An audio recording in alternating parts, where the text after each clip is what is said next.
Treino em Foco responde, e hoje nós vamos responder sobre a ideia de alongamento e encurtamento sarcômero que nós colocamos na última segunda-feira, e o pessoal ficou com algumas dúvidas a respeito dessa questão da unidade funcional do músculo sarcômero e a capacidade de produzir força, mais alongado ou mais encurtado.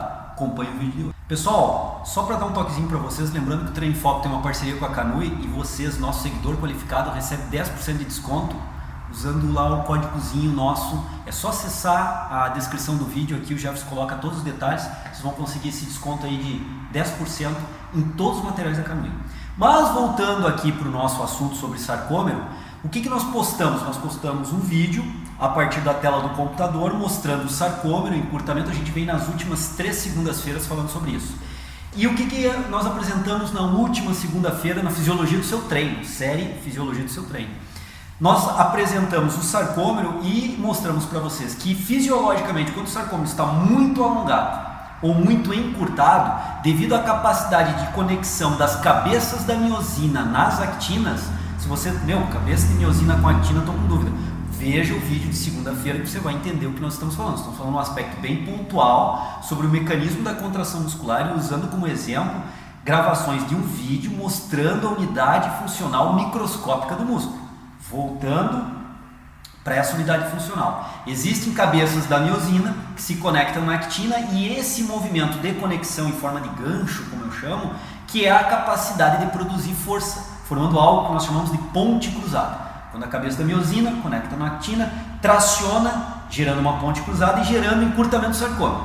O encurtamento do sarcômero, por sua vez, vai gerar encurtamento da fibra, e encurtamento da fibra vai gerar encurtamento do músculo, partindo de um âmbito extremamente microscópico indo para um âmbito macroscópico de visão dessa fisiologia. Muito bem, qual é a dúvida que alguns seguidores estão tendo? Eles estão colocando: João, então quer dizer que se eu alongar demais eu vou ficar com o músculo com menos força do que se eu alongar de menos? E outros também perguntam da seguinte forma: João, se eu estiver com o músculo muito encurtado e eu fizer um alongamento, isso pode alterar a minha força muscular diante disso que vocês postaram na segunda-feira?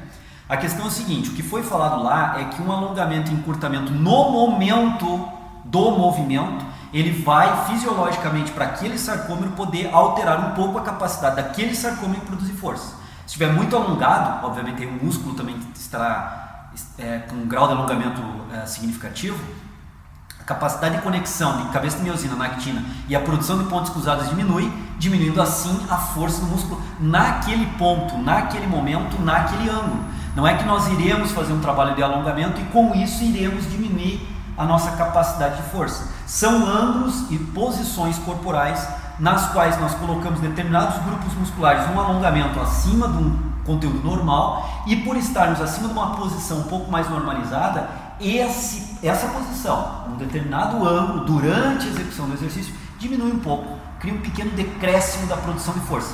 É isso que nós temos que entender, nada mais do que isso. Ou também, dependendo da nossa posição e dependendo do ângulo, o músculo estando extremamente encurtado, ele também diminui um pouco a sua capacidade de produzir tensão.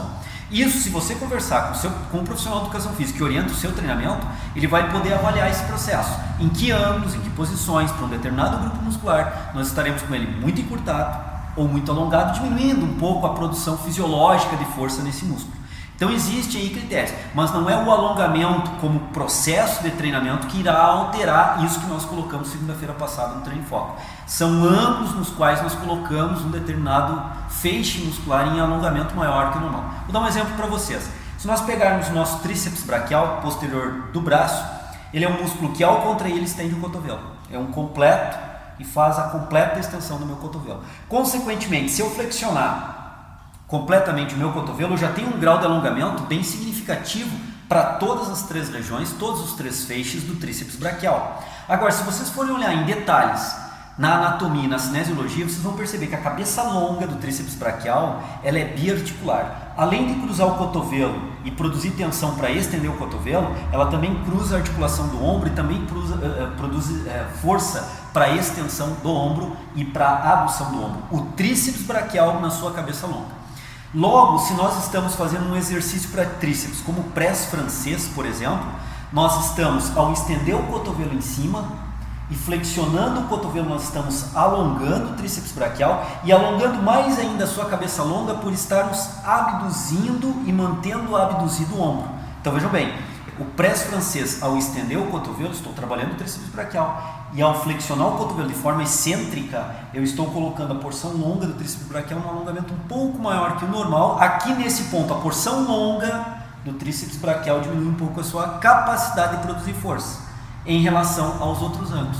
Então vejam bem, é uma posição, é um ângulo em determinados exercícios, não em todos. Eu comentei aqui para tríceps braquial, para um exercício no qual nós flexionamos o cotovelo, já colocamos o tríceps braquial em alongamento e abduzimos o ombro, colocando mais ainda a porção longa, o feixe longo, a cabeça longa do tríceps braquial, um alongamento um pouco maior. Nessas condições que eu acabei de descrever, aí sim, o sarcômero não vai ter toda a sua capacidade de produzir ponte cruzada, de conectar a cabeça de miosina com a actina, e vai diminuir um pouco a sua capacidade de produzir força muscular. Essa foi a questão de aplicação do que nós colocamos na segunda-feira em relação à semana passada no Fisiologia do Treino.